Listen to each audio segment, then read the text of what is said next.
Hey guys, and welcome to the second episode of the Tikitaka Show 2024. Today, we're going to discuss about the two best national teams in the world at the moment, and we're going to put the players head to head against them. So let's see which team prevails over the other.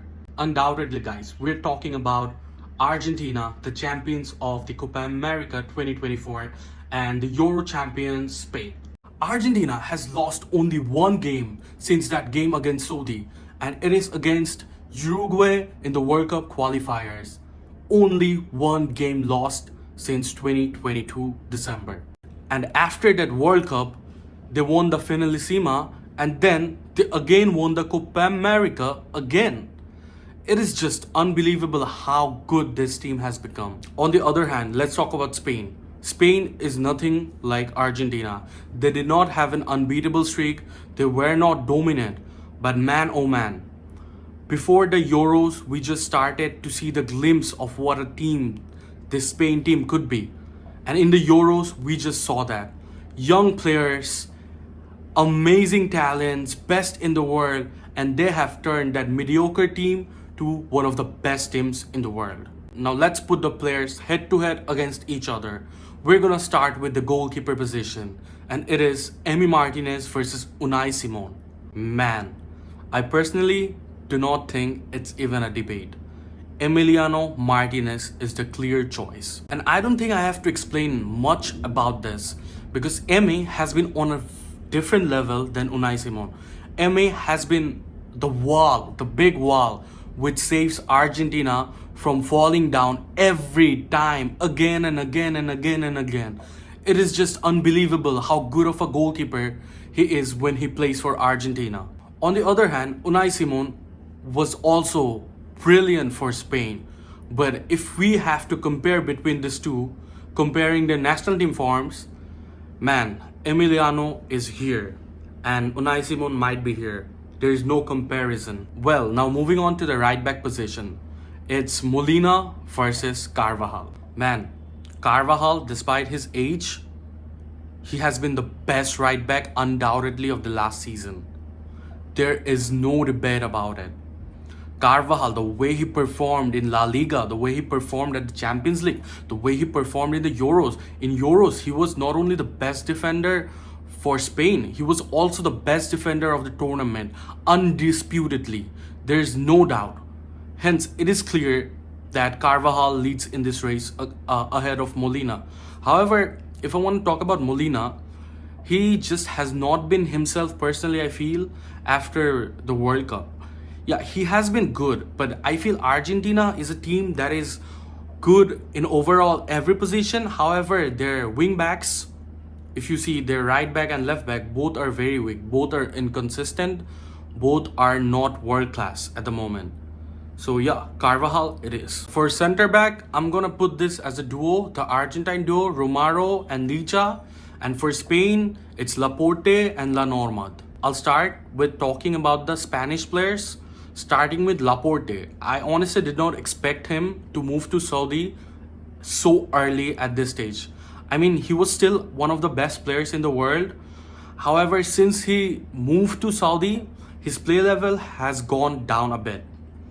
In Euros, you all can argue that he was, Spain won the Euros, so he must be the best center back or the best defensive partner alongside Normand.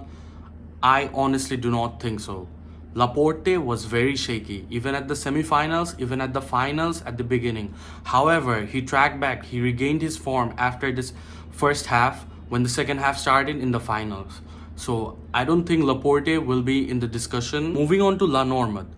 Normand, I do not think that a lot of you may know this player, but he's a player from Real Sociedad. He has been one of the crucial defenders, one of the crucial players for Spain in getting their success, undoubtedly. Normand is such a good player. He's such underrated. He has been very crucial for Real Sociedad as well. Overall, he's a pretty decent player. Man, even though Normand was one of the best center backs in the Euros this season, however, I do not think he deserves the place more than Licha and Romero. I'm not going to discuss about Romero at this moment because Romero has proved himself as one of the best center backs in the world when he plays for the national team. I'm going to talk about Licha. Look at the stats, man. Licha and Romero alongside Emi, they have provided one of the best defensive records in this whole universe. I mean, it is just simply undescribable. It's magical, guys. Licha, despite not playing the World Cup fully, he was crucial in playing a role that led Argentina to the finals. I mean, if you see, he did not make that block against Australia. I do not think Argentina would have played the final. And then look at his performance in the Copa America. He had been amazing. We had seen Otamendi playing for a while, but he did not play all the matches. It was surprising because I did not expect Scaloni to start Licha instead of Otamendi. But man, Licha has done justice to the trust that Scaloni had put in him. Licha has proved himself as one of the best centre backs in the national team era. For the left back position, it's Cucurella versus TagliaficO. Let's talk about TagliaficO first. TagliaficO was and is not one of the best big names in the world yet. However, he's very underrated, trust me. Whenever Scaloni played him, he has done justice to the trust that Scaloni had put in him. He has been crucial in the Copa 2024. However, if we look at the Euros, Cucurella was literally everywhere in the defense. If you guys put Carvajal out of the picture, I feel Cucurella was the best defender for Spain. So I personally believe that Cucurella deserves to be ahead of TagliaficO. Moving on to the CDM position, it's Rodri versus Enzo Fernandez.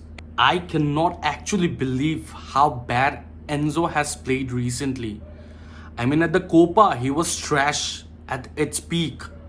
So it is very clear, even if Rodri played the worst game of his life, I think he still would have been ahead of Enzo in this race. But let's talk about Rodri, man. Like, you gotta appreciate him, the way he played for City and then the way he played for Spain. He was at heart of the Spain midfield. He controlled the whole game. He's like the perfect Busquets replacement that Spain has found. So it is very clear that Rodri is miles ahead of Enzo. Moving on to the two midfielders that we're going to put in this team. Man, this is going to be difficult. Why? Because we have McAllister, we have Rodrigo de Paul, we have Olmo, and we have Fabian Ruiz. Man, this is going to be very hard for me. It's crazy because how good these players have been for their respective teams. I'm going to put McAllister against Fabian Ruiz, and I'm going to put Rodrigo de Paul against Olmo. Let's talk about McAllister. McAllister is not a player that you will see very much involved with the goals or assists. However, he did have some numbers. In Copa, he was very much instrumental to Argentina's success. He was there when Argentina needed him to defend. He was there to make the balls to the forwards. He was literally everywhere. I mean, his work rate is one of the best things about him. And it's not just about his tactical awareness, his movement of the ball, his understanding of the game. It is simply out of the world. I feel McAllister has put a place in the national team which will be very hard to replace in the future. Let's talk about Fabian Ruiz. Fabian Ruiz was a surprise package in this Euros. I do not think even Spain expected him to perform this good. I mean, if you are playing in PSG and you are playing super trash and then you come to the national team at such a big stage of football and you perform this good, it is unbelievable. Fabian has scored, he has assisted, he has made the balls, he was involved in playmaking, he was literally everywhere, although not as much at the defense. However, he still was decent at his defensive work too. Fabian was just amazing, man, and I cannot, even though I love McAllister, I cannot put Mackie over Fabian. Fabian is super clear in this debate. Now, let's talk about Dani Olmo. you see a Barca jersey behind me. I'm like very happy that Olmo joined us, and man, he has been such a great addition for us. However, let's talk about his performance for Spain. After Pedri got injured, Olmo was what nobody expected. It's a similar instance like Fabian Ruiz. Olmo scored, Olmo assisted, Olmo was literally the heart of Spain's attack. Yeah, not midfield, I would say attack, because he was much more involved in the attacking areas. Olmo, what a baller, man. However, no matter how good Olmo played, I personally believe Rodrigo de Paul is clear ahead of him. I mean, if you compare stats, goals and assists, yeah, you will find Olmo ahead. But Rodrigo de Paul for Argentina is just mesmerizing. He's just an art to watch. There's a saying, there's the ball, there's de Paul. I mean, it is a true fact. De Paul is everywhere for Argentina.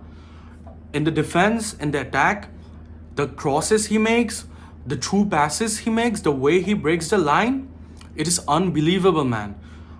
I personally cannot put Olmo above Rodrigo de Paul because de Paul is a powerhouse. He's a monster. When he plays for the national team, he's a monster in his mentality. He is one of the best midfielders when he plays for the national team. Now let's talk about the striker position. It's Morata versus Lautaro Martinez. Guys, I don't even think that this is going to be a debate because Lautaro is miles clear in this instance. Lautaro has won the Golden Boot in this year's Copa. And let's not forget that he scored that final goal, the decisive goal against Colombia in the extra time of the final. I mean, I felt honestly that all hopes were lost when I saw Messi leaving the field because Argentina slowed down their rhythm. It was a complete disaster. But Lautaro has performed really well, and I did not honestly expect him to perform this well after the way he failed at the World Cup. Because, after that performance at the World Cup, after that failure, Lautaro, personally, I felt that he lost his confidence, and for the national team, he was not the same anymore. And let's talk about Morata for a bit, because we cannot disrespect him, because he's the captain of the winning team of the Euros. Morata was not involved with goals, but I felt that, yeah, he was trash. Let's be honest. I'll be transparent. He was trash. But the way he played deep in creating spaces for the wingers, the way he held the ball, won the duels, I felt like it was pretty impressive. But if you compare both these players, Lautaro and Morata, I feel Lautaro is miles ahead if we compare in this instance. Now moving to the left wing, it's Di Maria versus Nico Williams. I'm going to start with Di Maria. Di Maria has been a legend. He has been the most underrated player in the history of football, in my opinion. I mean, he's the man of the finals. You need to win a final, you need a goal in the final, you call Di Maria. However, despite being the man who he is, I feel Nico deserves this spot because performance-wise, Nico performed better than Di Maria in the respective competitions. Di Maria, although has won the man of the match in the final of the Copa final, but Nico, I mean, absolutely brilliant player, man. Throughout the Euros, my bad. It's not just the goals and the assists, but everything about him. The way he dribbled those players, the way he beat those players, the way he assisted, the way he scored. He was a surprise package, and I'm honestly sad that he did not join Barca. But we got a better player, Olmo, of course. Now, moving to the position which I really did not want to talk about, it's the right wing position. Do we choose Yamal or do we choose Messi? The future of Barca versus the savior of Barca. Absolute cinema, man. Yamal won the Euros few days just after he turned 17, which technically means that he was 16 when he won the Euros. Man, it is unbelievable. At the age of 16 or 17, you're winning the Euros, representing your nation at the highest stage. And not just that, you're scoring goals, you're scoring bangers, you're making assists, you are breaking ankles, and then you're grabbing the best young player of the tournament at just in the age of 17. Unbelievable, man. Yamal is a player to watch. He's a generational talent, I personally feel. However, it has not gone well for Barca players though. Let's talk about Leo Messi. Messi has not been the man you wanted him at this Copa, honestly. You expected him to score, you expected him to bag up numbers in his stats. However, he was not that player. But it does not mean that he had a failed Copa this year. If you had watched the games carefully, you would see that Messi was so crucial for Argentina each and every game that he played. Without Messi, Argentina failed to make chances. Without Messi, they failed to find spaces.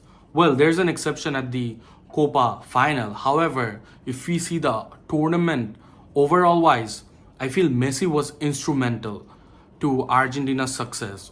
Although, as much as I love Messi, I have to put Yamal in this case. So guys, this is it. We have 5 players from Argentina and 6 players from Spain. Let me know who you guys would choose in the comments, and do not forget to like, comment,